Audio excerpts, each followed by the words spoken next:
નમસ્કાર વિદ્યાર્થી મિત્રો, આપણે આગલા લેક્ચરની અંદર કેપેસિટર વિશે ભણ્યા હતા. બરાબર, જે આ ચેપ્ટરનો ખૂબ જ અગત્યનો ભાગ છે. કેપેસિટરની અંદર આપણે અમુક સમીકરણો તાર્યા હતા. સમાંતર પ્લેટ કેપેસિટર વિશે આપણે જોયું હતું. તો સમાંતર પ્લેટ કેપેસિટરને કોઈ એક પ્લેટ ઉપર આપણે ધન વિદ્યુતભાર અને કોઈ એક પ્લેટ ઉપર આપણે ઋણ વિદ્યુતભાર લીધો હતો સમાન મૂલ્યનો. એટલે કે અહીંયા જે વિદ્યુત ક્ષેત્ર ઉત્પન્ન થાય છે એ પ્લસથી માઇનસ તરફ આ રીતે હશે.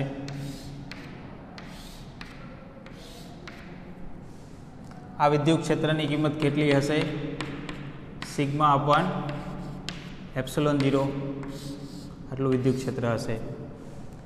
ધારો કે આ બે પ્લેટ વચ્ચેનું અંતર ડી જેટલું હોય, પ્લેટનું ક્ષેત્રફળ એ જેટલું હોય અને સિગ્મા એટલે શું થશે? વિદ્યુત ભારની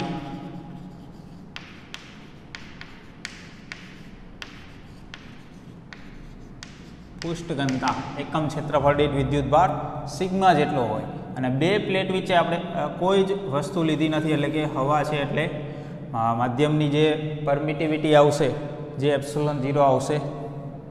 તો આ રીતની આપણે ગણતરીઓ કરી હતી. બરાબર, એ જ રીતે વિદ્યુત સ્થિતિમાન જો આપણે લેવું હોય તો કેટલું થશે બે પ્લેટ વચ્ચે? તો કે E ઇન્ટુ ડી. આ સમીકરણ આપણે લખ્યું હતું. એ જ રીતે કેપેસિટન્સ કેટલું થશે? કે C is equal to epsilon 0 A by D આટલું થશે. તો આ આપણે સમીકરણ ધાર્યું હતું. તો કેપેસિટન્સ કોના ઉપર આધાર રાખશે? તો કે પ્લેટના ક્ષેત્રફળ ઉપર આધાર રાખશે, બે પ્લેટ વચ્ચેના અંતર ઉપર આધાર રાખશે અને એપ્સિલોન 0 એટલે કે માધ્યમ ઉપર આધાર રાખશે. પછી કેપેસિટન્સનું આ જે સમીકરણ છે Q બાય V, આના આધારે જ આપણે મેળવ્યું હતું વિદ્યુત ભાર અને વિદ્યુત સ્થિતિમાનનો ગુણોત્તર. તો કેપેસિટર છે વિદ્યુત ભાર કે વિદ્યુત સ્થિતિમાન પર આધારિત નથી. કેપેસિટરનો આધાર પ્લેટના ક્ષેત્રફળ ઉપર, બે પ્લેટ વચ્ચેના અંતર ઉપર અને બે પ્લેટ વચ્ચેના માધ્યમ ઉપર આધાર રાખે છે. આવો આપણે અભ્યાસ કર્યો હતો. જો આપણે આ બે પ્લેટની વચ્ચે જે વિદ્યુત ક્ષેત્ર જે છે આની અંદર આપણે ડાયઇલેક્ટ્રિક પદાર્થ આપણે આગળ ભણ્યા હતા કે ડાયઇલેક્ટ્રિક પદાર્થને વિદ્યુત ક્ષેત્રની અંદર મૂકવામાં આવે તો એનું ધ્રુવીભવન થાય, પોલરાઇઝેશન થાય. બરાબર, એવું આપણે ભણ્યા હતા. તો અહીંયા વિદ્યુત ક્ષેત્ર છે, આની અંદર આપણે ડાયઇલેક્ટ્રિક પદાર્થ મૂકીએ તો શું જોવા મળશે?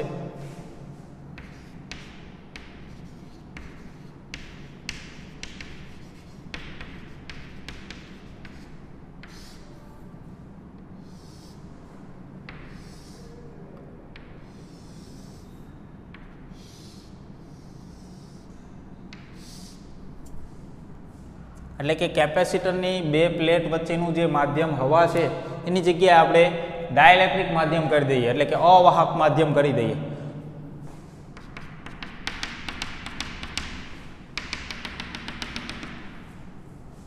તો અહીંયા આપણે ત્યાં ધ્રુવીભવન થતું હતું ત્યારે આપણે આવું કીધું હતું કે આ રીતે ડાયપોલ ગોઠવાશે બધી એક જ સમાંતર. બરાબર, ડાયઇલેક્ટ્રિક પદાર્થ બે પ્રકારના હોય, ધ્રુવીય અને અધ્રુવીય. અધ્રુવીય જે છે એની અંદર કાયમી ડાયપોલ મોમેન્ટ હોતી નથી, જ્યારે ધ્રુવીયની અંદર કાયમી ડાયપોલ મોમેન્ટ હોય છે. બરાબર, બંને પદાર્થની અંદર જે અણુઓ રહેલા છે એકમાં કાયમી ડાયપોલ મોમેન્ટ ધરાવે છે, એકમાં નથી. પણ વિદ્યુત ક્ષેત્ર લાગુ પડશે તો બંને ડાયપોલ ધરાવશે અને બધી જ ડાયપોલ વિદ્યુત ક્ષેત્રની કિંમત કેટલી છે એના ઉપર આધાર રાખશે, એ રીતે ગોઠવાશે એક જ સીધી લાઇનની અંદર. આ રીતે દરેક અણુઓ આ રીતે ગોઠવાશે, આવી રીતે, જેની અંદર ઋણ વિદ્યુત ભાર હશે એ આ બાજુ રહેશે, ધન પ્લેટ બાજુ, અને જે ધન આયનો છે એ ઋણ પ્લેટ બાજુ રહેશે, કેમ કે એ બાજુ એ ખેંચાશે. આવી રીતે બધા ગોઠવાશે, જેથી કરીને વચ્ચેનો જે ભાગ છે પ્લસ અને માઇનસ વિદ્યુત ભાર બધા કેન્સલ થઈ જાય. ખાલી સપાટી ઉપર આપણને આ બાજુ ઋણ વિદ્યુત ભાર જોવા મળશે અને આ બાજુની સપાટી પર આપણને ધન વિદ્યુત ભાર જોવા મળશે. જેને આપણે શું કહીએ? એ જે વિદ્યુત ભાર આપણને ડાયઇલેક્ટ્રિક પદાર્થની સપાટી ઉપર જોવા મળે એને બદ્ધ વિદ્યુત ભાર એવું કીધું હતું. પ્રેરિત વિદ્યુત ભાર, પોલરાઇઝ વિદ્યુત ભાર આપણે આવું કહી શકીએ એને. તો અહીંયા જે વિદ્યુતભાર મળે છે એ અને પ્લેટ ઉપર જે વિદ્યુતભાર છે આ બંને અલગ અલગ વિદ્યુતભાર છે. આ બાજુ પ્લસ છે, અહીંયા માઇનસ છે, અહીંયા માઇનસ છે, અહીંયા પ્લસ છે. આ જે વિદ્યુતભાર જે છે એના કારણે જે વિદ્યુત ક્ષેત્ર ઉત્પન્ન થયું એ વિદ્યુત ક્ષેત્રએ આ વિદ્યુતભાર ઉત્પન્ન કર્યો અને આ વિદ્યુતભાર જે છે એ પણ વિદ્યુત ક્ષેત્ર ઉત્પન્ન કરશે પ્લસથી માઇનસ તરફ પદાર્થની અંદર. તો એ બંને વિદ્યુત ક્ષેત્ર વિરુદ્ધ પ્રકારનું થશે. બરાબર. કેપેસિટરની પ્લેટ વડે જે વિદ્યુત ક્ષેત્ર ઉત્પન્ન થશે, કેપેસિટરની પ્લેટ વડે જે વિદ્યુત ક્ષેત્ર ઉત્પન્ન થયું જેને આપણે E0 વડે દર્શાવીએ, જે આ તરફ હશે પ્લસથી માઇનસ, અને બદ્ધ વિદ્યુતભાર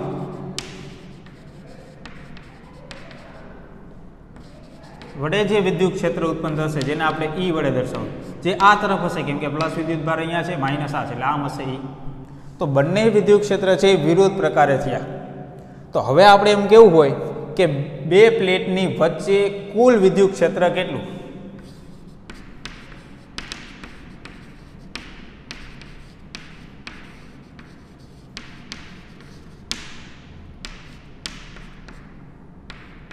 તો કેટલું થશે? આને આપણે E ડેશ વડે દર્શાવી દઈએ. બરાબર, સિમ્બોલ. તો કે એક વિદ્યુત ક્ષેત્ર છે આ બાજુ છે, બીજું વિદ્યુત ક્ષેત્ર છે આ બાજુ છે. આ બેમાંથી વધુ કયું હશે? તો કે આ બદ્ધ વિદ્યુતભાર દ્વારા જે વિદ્યુત ક્ષેત્ર ઉત્પન્ન થયું એનું કારણ જ આ વિદ્યુત ક્ષેત્ર છે.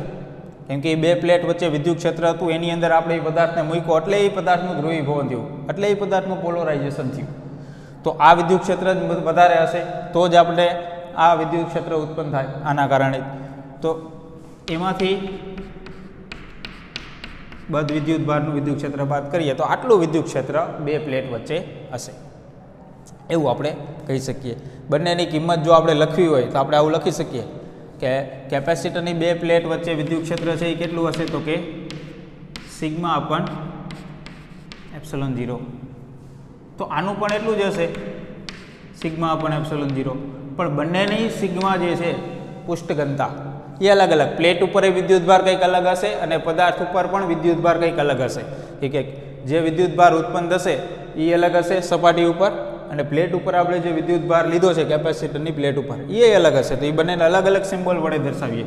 આને સિગ્મા એફ કહી દો, આને સિગ્મા પી વડે દર્શાવી દો.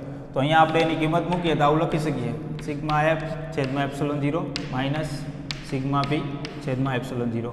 તો આપણે આવું લખી શકીએ, સિગ્મા એફ માઇનસ સિગ્મા પી છેદમાં એપ્સિલોન 0. તો આટલું વિદ્યુત ક્ષેત્ર એમાં ઉત્પન્ન થાય. બરાબર. આના આધારે આપણે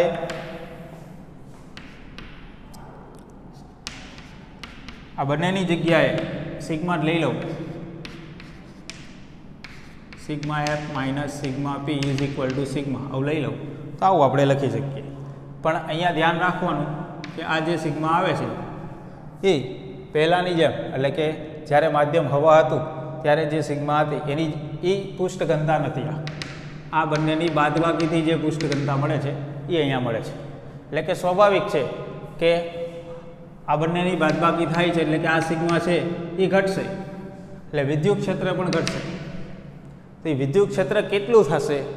તો જે મૂળ વિદ્યુત ક્ષેત્ર હતું જ્યારે કોઈ પદાર્થ નહોતો ત્યારે જે વિદ્યુત ક્ષેત્ર હતું જેને આપણે કહીએ છીએ E0, બરાબર, એના કેમાં ભાગનું હશે?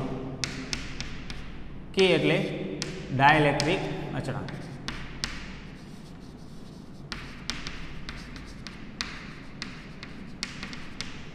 એટલે કે કે બરાબર આપણે એપ્સિલોનના છેદમાં એપ્સિલોન 0, માધ્યમની પરમિટિવિટી અને શૂન્ય અવકાશની પરમિટિવિટીનો ગુણોત્તર એવું આપણે લીધું.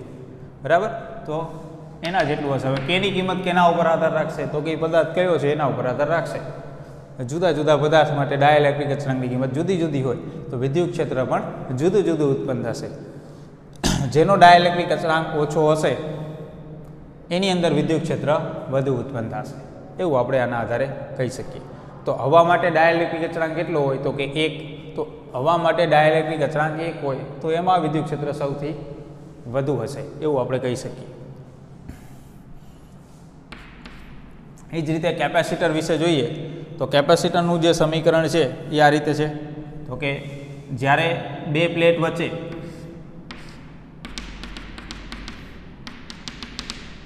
ધારો કે હવા હોય ત્યારે કેપેસિટન્સ આપણે આટલું લખીએ C0 બરાબર ε0 A/d. ધારો કે બે પ્લેટ વચ્ચે કોઈ માધ્યમ છે તો આપણે કેપેસિટન્સ કેટલું લખશું ε A/d આવું લખશું કેમ કે માધ્યમ હશે તો અહીંયા ε0 નહીં, અહીંયા આપણે એ માધ્યમની પરમિટિવિટી લખવી પડશે. બંનેનો ગુણોત્તર લઈ લઈએ તો આપણે આવું લખી શકીએ C'/C0 બરાબર A અને D કેન્સલ થઈ જશે, ε/ε0 આવું આવશે. આના બરાબર જ આપણે શું કહી શકીએ ડાયઇલેક્ટ્રિક અચળાંક K, તો આપણે આવું લખી શકીએ C' બરાબર C0 × K. એટલે કે કેપેસિટન્સ જે છે એ હવાનું જે કેપેસિટન્સ હતું એના કરતાં માધ્યમનું જે કેપેસિટન્સ છે એ K ગણું થઈ જશે, એટલે કે વધશે કેપેસિટન્સ.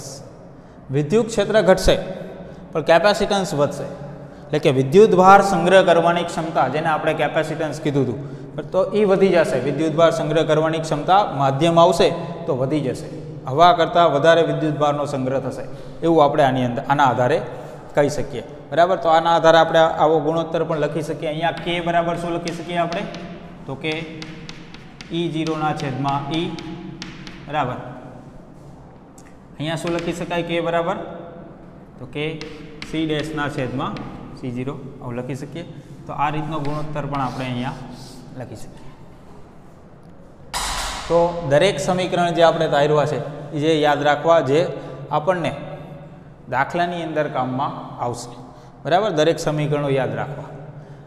હવે આપણે જોઈએ કેપેસિટરના જોડાણો.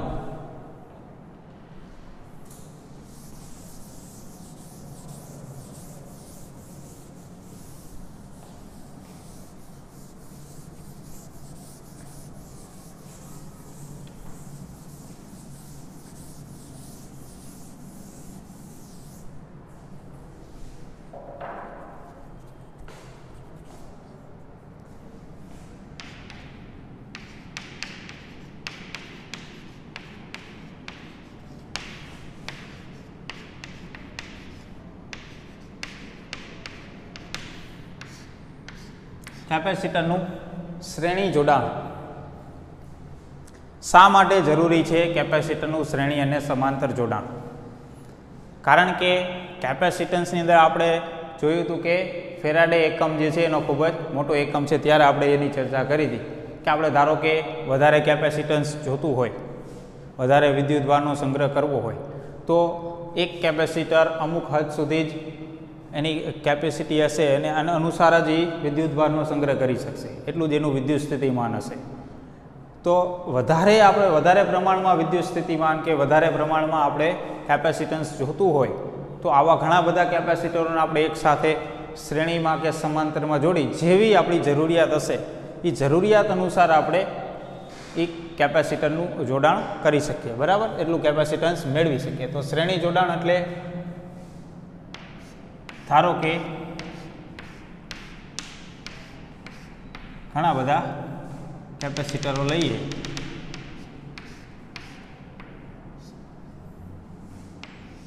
એને એક તાર વડે જોડી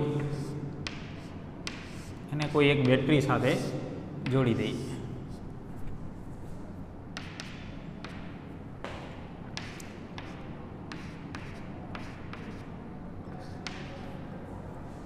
આ રીતે છે. બેટરીનું વિદ્યુત સ્થિતિમાન V જેટલું છે. એટલે કે એક કેપેસિટર જે છે એનો એક છેડો બીજા કેપેસિટર સાથે, બીજા કેપેસિટરનો એક છેડો ત્રીજા કેપેસિટર સાથે, ત્રીજા કેપેસિટરનો એક છેડો ચોથા, આવી રીતે એક પછી એક કેપેસિટરોના છેડાઓ આપણે જોડી દઈએ. ધારો કે આપણી પાસે એક કેપેસિટર છે એના બે છેડા છે, એમાંથી એક છેડો એક કેપેસિટર સાથે જોડ્યો તો એ કેપેસિટરનો બીજો છેડો બીજા કેપેસિટર સાથે જોડવાનો. આ રીતે આપણે જોડાણ કરશું જેને આપણે કહીશું શ્રેણી જોડાણ. આવું તમે અવરોધોની અંદર પણ કરતા હતા, એક અવરોધ સાથે બીજો અવરોધ આ રીતે જોડી દેવાનો અને એના પહેલા કેપેસિટરનો પહેલો છેડો અને છેલ્લા કેપેસિટરનો છેલ્લો છેડો એ બંનેને એક બેટરી સાથે જોડી દઈએ તો આ શ્રેણી જોડાણ કહેવાશે. શ્રેણી જોડાણની ખાસિયત શું છે તો કે બેટરીનો ધન છેડો છે, અહીંયાથી આપણે વિદ્યુત પ્રવાહ વિચારીએ આ રીતે વહેશે, તો આ રીતે દરેક કેપેસિટરમાંથી વિદ્યુત પ્રવાહ વહેશે. તો બધામાં જે વિદ્યુત પ્રવાહ વહેશે એ એક સરખો જ હશે, કેમ કે એક જ તાર દ્વારા જોડાણ કરેલું છે, આપણે એવું કહી શકીએ. તો બધામાં વિદ્યુત પ્રવાહ એક સરખો હશે તો વિદ્યુત પ્રવાહ એટલે વિદ્યુત ભારના છેદમાં સમય. તો વિદ્યુત ભાર એ બધામાં એક સરખો જ હશે. વિદ્યુત ભાર એક સરખો હોય, વિદ્યુત સ્થિતિમાન જુદું જુદું હશે. કારણ શું એનું વિદ્યુત સ્થિતિમાન જુદું જુદું હશે? એનું આવું કહી શકીએ. એના માટે V1, V2, V3 એવા સિમ્બોલનો ઉપયોગ કરશું. વિદ્યુત ભાર માટે આપણે Q જ કહેશું. વિદ્યુત સ્થિતિમાન એટલે ઉર્જા છે, તો દરેક કેપેસિટરને થોડી થોડી ઉર્જા મળશે એવું કહી શકીએ આપણે. એટલા માટે વિદ્યુત સ્થિતિમાન બધાનું જુદું જુદું હશે. તો હવે આની અંદર આપણને અગત્યનો મુદ્દો જોવા મળ્યો શ્રેણી જોડાણમાં. ખાસ યાદ રાખવાનું, વિદ્યુત ભાર સમાન હોય. તો હવે આપણે આગળ ગણતરી કરવી હોય તો આ દરેક વિદ્યુત સ્થિતિમાન જે છે અલગ અલગ એ બધાનો સરવાળો કરીએ તો એ કેના જેટલી થશે? એટલે કે વિદ્યુત સ્થિતિમાન એટલે કે આપણે ઉર્જા, આ દરેકની ઉર્જાનો સરવાળો કરશું તો ટોટલ ઉર્જા જ્યાંથી મળે છે બેટરીમાંથી જ મળે છે ઉર્જા, તો એ બેટરીના વિદ્યુત સ્થિતિમાન જેટલી થશે. એટલે કે આપણે આવું લખી શકીએ V = V1 + V2 + V3 + જેટલા પણ કેપેસિટર હશે બધાના વિદ્યુત સ્થિતિમાનનો સરવાળો. આપણે આવું જોયું હતું કે કેપેસિટન્સ બરાબર Q/V. તો આ સમીકરણના આધારે પહેલા કેપેસિટર માટે જો લાગુ પાડવું હોય તો આપણે શું લખી શકીએ? પહેલા કેપેસિટર માટે તો C1 = Q/V1 આવું લખી શકીએ. તો આના આધારે આપણે આવું લખી શકીએ V1 = Q/C1. જો V1 બરાબર આવું લખી શકાય તો V2 બરાબર Q/C2. આ જ રીતે V3 બરાબર Q/C3. આવી રીતે આપણે દરેક માટે લખી શકીએ. એ કિંમત આપણે અહીંયા મૂકી દઈએ આની જગ્યાએ તો V બરાબર શું લખાશે? તો કે Q/C1 plus Q/C2 plus Q/C3 plus આ રીતે જેટલા પણ કેપેસિટર હશે બધા માટે લખી શકીએ. આ દરેકમાંથી Q કોમન નીકળશે. જે આ બાજુ આના છેદમાં લઈએ આપણે Vના છેદમાં, તો આ બાજુ કેટલું વધશે? 1/C1 plus 1/C2 plus 1/C3 plus આ રીતે 1/CN આવું થશે. V/Q, V એટલે શું છે? પરિપથનો ટોટલ વિદ્યુત સ્થિતિમાન છે. અને Q શું છે? તો કે પરિપથમાંથી વહેતો વિદ્યુત ભાર કેપેસિટર ઉપર જે જમા થયો છે, બરાબર? તો વિદ્યુત ભાર છે ટોટલ. તો આના આધારે આપણે શું કહી શકીએ? Q/V બરાબર C. તો V/Q એટલે કે 1/C = 1/C1 plus 1/C2 plus 1/C3 = 1/CN. આ રીતે આપણે લખી શકીએ. તો અહીંયા જે કેપેસિટન્સ આવ્યું છે આ સમતુલ્ય એવું આપણે કહી શકીએ. આ દરેક કેપેસિટરનું સમતુલ્ય કેપેસિટન્સ પરિણામી એવું આપણે કહી શકીએ. આનો અર્થ એવો થશે સીધો કે આ દરેક કેપેસિટર જે આપણે લીધા છે આની જગ્યાએ આટલા મૂલ્યનું કેપેસિટન્સ લઈ લઈએ તો એના જેટલું જ કાર્ય આપણને આપશે. એને આપણે સમતુલ્ય કેપેસિટન્સ એવું કહીશું. તો એ સમતુલ્ય કેપેસિટન્સ છે કેના જેટલું મળે છે? તો એનું સમીકરણ આપણને મળ્યું તો કે આ દરેક કેપેસિટરનો વ્યસ્તમાં સરવાળો કરશું તો એ કેપેસિટન્સનું વ્યસ્ત મળશે એવું આપણે આના આધારે કહી શકીએ. તો અવરોધોની અંદર આપણે મેળવ્યું હતું શ્રેણી જોડાણનું સમીકરણ અવરોધ માટે. તેની અંદર આપણને શું મળતું હતું? R = R1 + R2 + R3 + એમાં સીધો સરવાળો આવતો. તો કેપેસિટન્સની અંદર એનાથી ઉલટું આવે છે, બરાબર. તો એ ધ્યાનમાં રાખો. આ જ રીતે સમાંતર જોડાણ માટે આપણે સમીકરણ તારવવું હોય તો એ કેવું મળશે?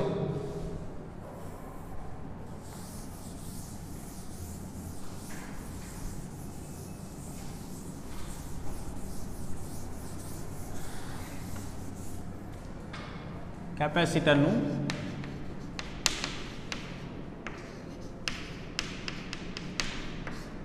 સમાંતર જોડાણ. તો ઘણા બધા કેપેસિટર આપણે લઈએ.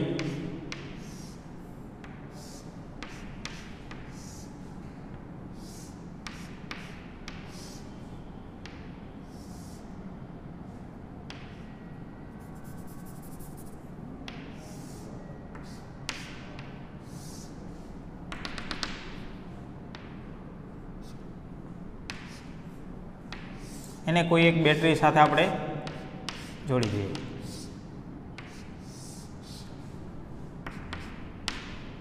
V જેટલું વિદ્યુત સ્થિતિમાન, દરેકનું capacitance C1, C2, C3, Cn.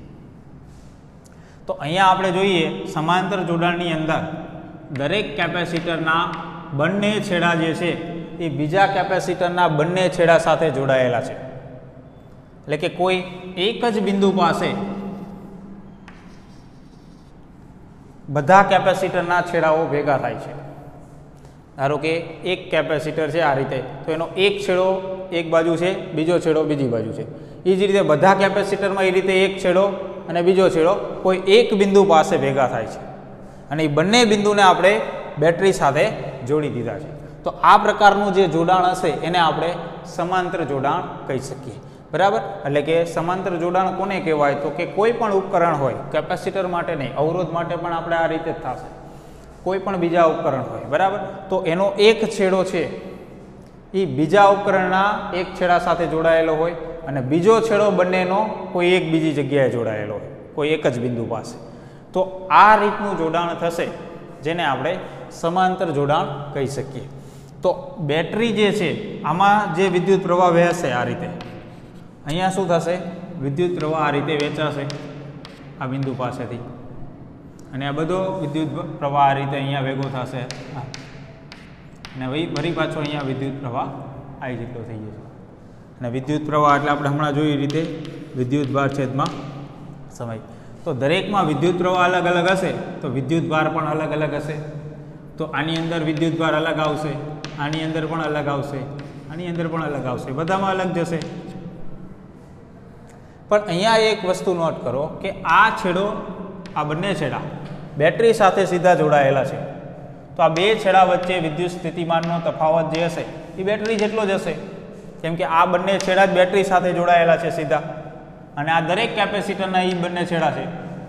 તો દરેકનું વિદ્યુત સ્થિતિમાન કેટલું હશે? તો કે આ બે પોઈન્ટ વચ્ચે જેટલું હશે એટલું હશે દરેકનું. તો આ બે પોઈન્ટ એટલે એ બેટરી સાથે જ જોડાયેલા છે, તો દરેકનું વિદ્યુત સ્થિતિમાન કેટલું હશે? V જેટલું જ હશે, બેટરી જેટલું છે. તો સમાંતર જોડાણની અંદર શું સમાન હશે? તો યાદ રાખવાનું, વિદ્યુત સ્થિતિમાનનો તફાવત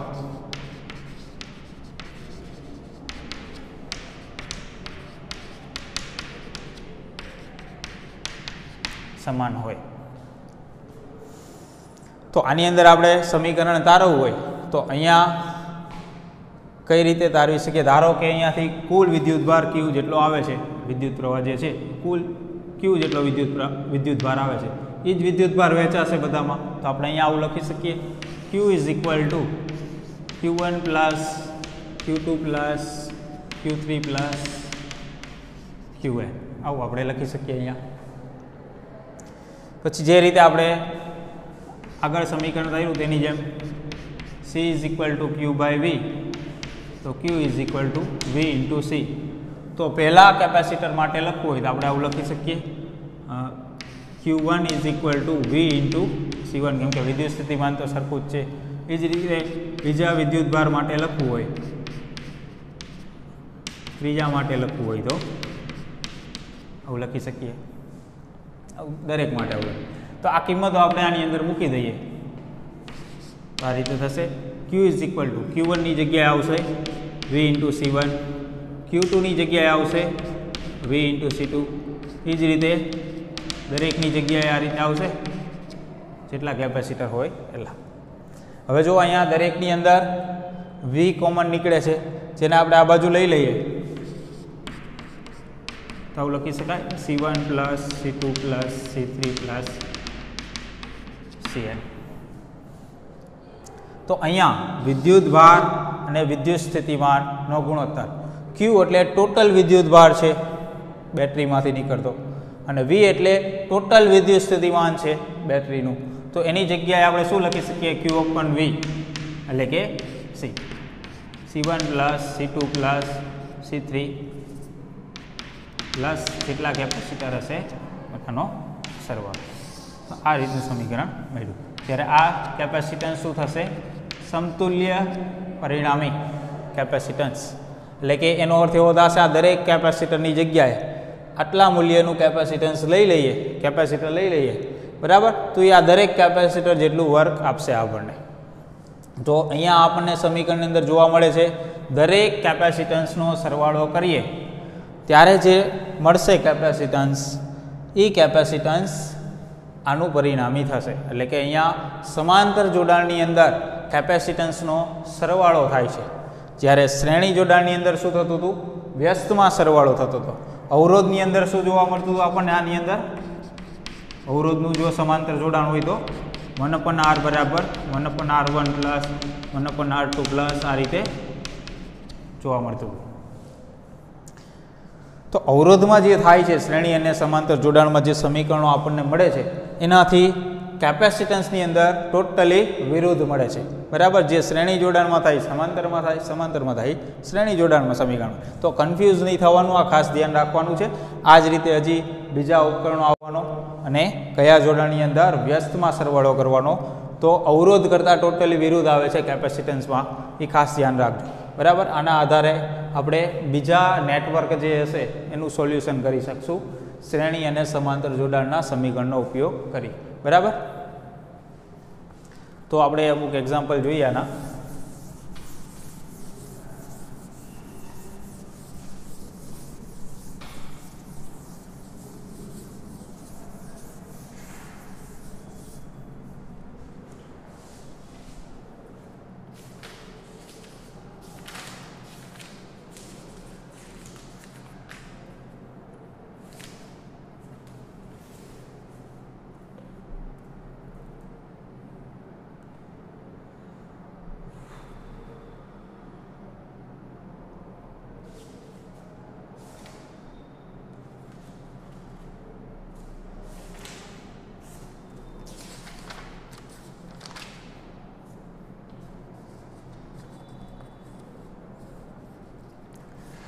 સ્વાધ્યાયની અંદર 5મો દાખલો આપ્યો છે. તો જો રકમની અંદર કેપેસિટન્સ આપી દીધું છે, ડાયલેક્ટ્રિક અચળાંક આપ્યો છે અને કેપેસિટન્સ પૂછ્યું છે.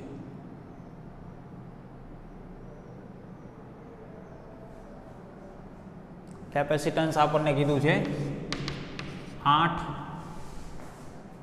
પાઇકોફેરાડે. પછી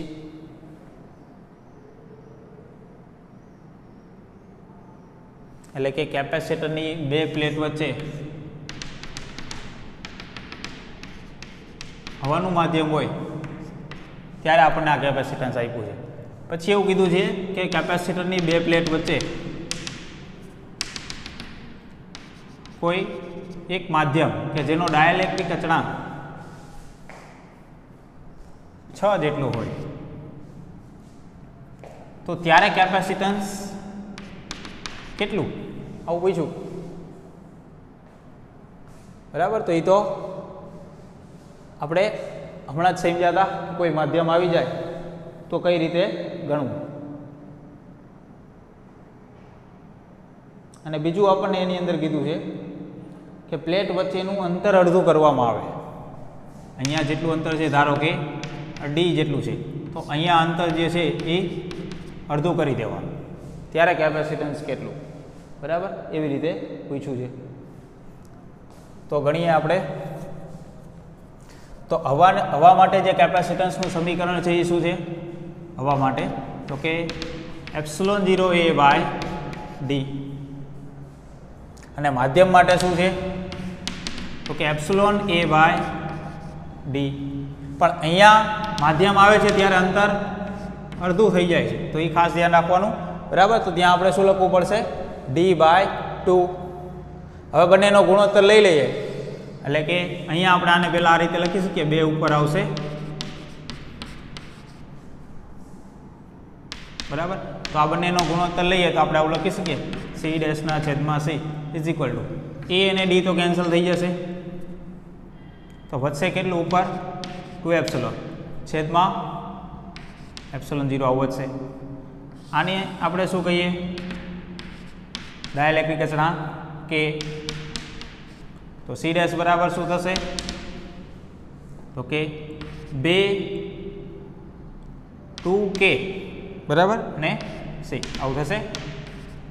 K ની કિંમત 6. અને કેપેસિટન્સ કેટલું છે જ્યારે હવા હોય ત્યારે? તો કે આપણને આપ્યું છે 8 માઇક્રોફેરાડે. તો કેટલું થશે ટોટલ? 6, 8, 48 ને 96. આવું આપણે કહી શકીએ, બરાબર. અહીંયા જો અંતર અડધું કરવાનું ન કીધું તો આપણને સીધું જ લખી શકીએ કેપેસિટન્સ કેટલું થાય, K ગણું થાય, એ આપણને ખબર જ છે. પણ અહીંયા અંતર અડધું કરવાનું કીધું છે, તો આ રીતે આપણે એની જગ્યાએ કિંમત લઈ અને પછી કિંમત મૂકવાની, બરાબર, એટલે ભૂલ ન પડે. તો કેપેસિટન્સ આટલું મળશે આપણને.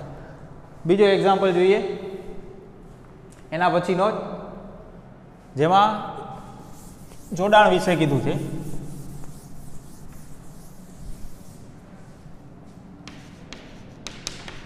છઠ્ઠો દાખલો છે, 9 માઇક્રોફેરાડેના કેપેસિટન્સ. એવા 3 કેપેસિટરોને શ્રેણીમાં જોડેલા છે, આટલા મૂલ્યના 3 કેપેસિટરો છે, બરાબર, શ્રેણીમાં જોડેલા છે. બીજું શું કીધું છે?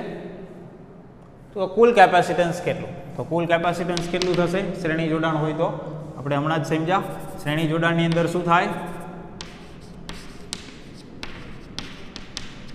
1/C' બરાબર 1/C plus 1/C plus 1/C. શ્રેણીમાં જે ત્રણેયના કેપેસિટન્સ એક સરખા છે C, તો વ્યસ્તમાં સરવાળો થશે. તો 1/C' બરાબર શું થશે? 3/C. તો C' બરાબર શું થશે? C/3. તો કેટલી કિંમત છે અહીંયા? 9 માઇક્રોફેરાડે છેદમાં 3, એટલે કેટલું થશે? 3 માઇક્રોફેરાડે થશે. બીજું શું કીધું છે આપણને? આ સંયોજનને 120 વોલ્ટના સપ્લાય સાથે જોડવામાં આવે તો દરેક કેપેસિટરને સમાંતર વિદ્યુત સ્થિતિમાનનો તફાવત કેટલો થશે? હવે આની સાથે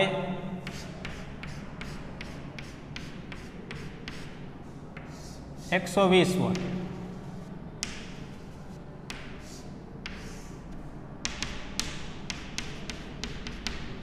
નો સપ્લાય જોડવાનો, તો દરેક કેપેસિટરના 2 છેડા વચ્ચે, બરાબર, કોઈ પણ આ 2 વચ્ચે ગણો, અથવા તો આ 2 વચ્ચે ગણો, અથવા તો આ 2 વચ્ચે ગણો, કેટલો વિદ્યુત સ્થિતિમાનનો તફાવત હશે?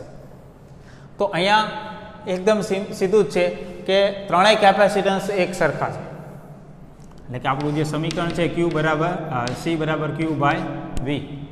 તો અહીંયા કેપેસિટન્સ એક સરખા છે અને વિદ્યુતભાર તો એક સમાન જ હશે, શ્રેણી જોડાણ છે એટલે. તો કેપેસિટન્સ સરખા હોય, વિદ્યુતભાર સરખો હોય, તો વિદ્યુત સ્થિતિમાન સરખું જ હશે દરેકનું. તો અહીંયા ટોટલ 3 છે કેપેસિટન્સ, અને ત્રણેયનું 120 વોલ્ટ હોય તો એક કેપેસિટરનું કેટલું થાય? તો સીધું જ છે 120/3, બરાબર. 40 વોલ્ટ થશે એકનું, બીજાનું 40 થશે, ત્રીજાનું 40 થશે, બધાનો સરવાળો કરો એટલે 120 થઈ જશે, બરાબર. તો એ તો સીધું જ થયું, કેપેસિટન્સ એક સરખા છે, એટલે જો અલગ અલગ હોત તો આપણે ગણવું પડે. તો કઈ રીતે ગણવાનું? તો જે રીતે આપણે સમીકરણ તાર્યું હતું એ જ રીતે ગણવાનું છે, બરાબર. પહેલાંનું જે આવશે એ, બીજાનું, ત્રીજાનું. પહેલાં તો સમતુલ્ય કેપેસિટન્સ ગણી લેવાનું, એના ઉપરથી આપણને વિદ્યુતભાર મળી જાય. વિદ્યુતભાર મળી જાય જે દરેકનો સરખો જ હશે. પછી વારાફરતી દરેક માટે C બરાબર Q/V એ રીતે ગણતું જવાનું, એટલે બધા માટે વિદ્યુત સ્થિતિમાન મળી જશે. જો અલગ અલગ કેપેસિટન્સ હોય તો, બાકી તો ડાયરેક્ટ આ રીતે તમે કહી શકો. એ જ રીતે 7મો દાખલો છે આના પછીનો.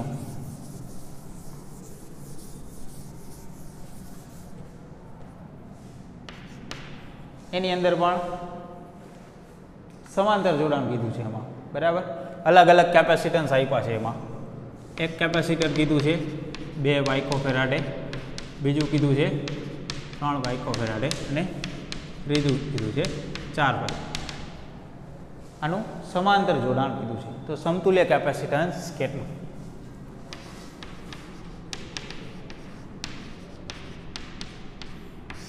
તો સમાંતર જોડાણની અંદર કેપેસિટન્સનો સીધો જ સરવાળો થઈ જશે, બરાબર.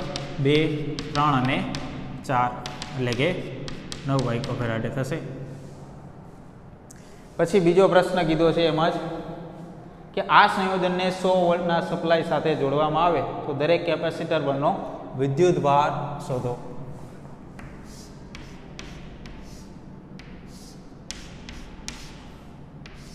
એટલે કે આપણે આ રીતની કંઈક આકૃતિ દોરી શકીએ. સમાંતર જોડાણ કીધું છે એટલે આને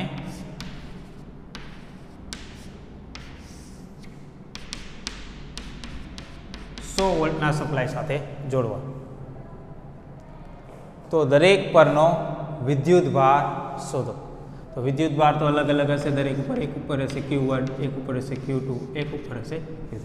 પણ વિદ્યુત સ્થિતિમાન કેવું હશે? બધાનું એક સમાન હશે, બરાબર.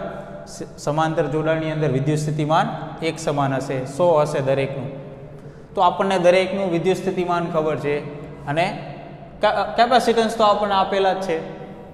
તો વિદ્યુતભાર આપણે સરળતાથી ગણી શકીએ. તો પહેલા માટે લખવું હોય તો આપણે આવું લખી શકીએ, Q1 બરાબર V × C1. એ જ રીતે બીજા માટે પણ આપણે આ રીતે લખી શકીએ, V × C2. એ જ રીતે ત્રીજા માટે આપણે આવી રીતે લખી શકીએ, V × C3. તો દરેકનો વોલ્ટેજ 100 છે. કેપેસિટન્સ કેટલું છે? તો કે 2 માઇક્રોફેરાડે. એટલે કે આપણે એવું કહી શકીએ 200 માઇક્રોકુલમ. એ જ રીતે આના માટે શું થશે? તો કે 100 × 3 માઇક્રોફેરાડે. 1 માઇક્રોફેરાડે બરાબર લખવું હોય તો આપણે આવું લખી શકીએ 10⁻12 ફેરાડે, બરાબર. પણ આપણે એ કંઈ લખવાની જરૂર નથી. અહીંયા આપણે એ જે એકમની અંદર ગણી નાખીએ, 3 × 100 એટલે કે 300 માઇક્રોકુલમ થશે. એ જ રીતે અહીંયા 100 × C3 એટલે કેટલું કીધું છે આપણને? 4 માઇક્રોફેરાડે કીધું છે. તો એ કેટલું થશે? 400 માઇક્રોકુલમ. તો આ રીતે આપણને દરેકના વિદ્યુતભાર મળી જશે, બરાબર.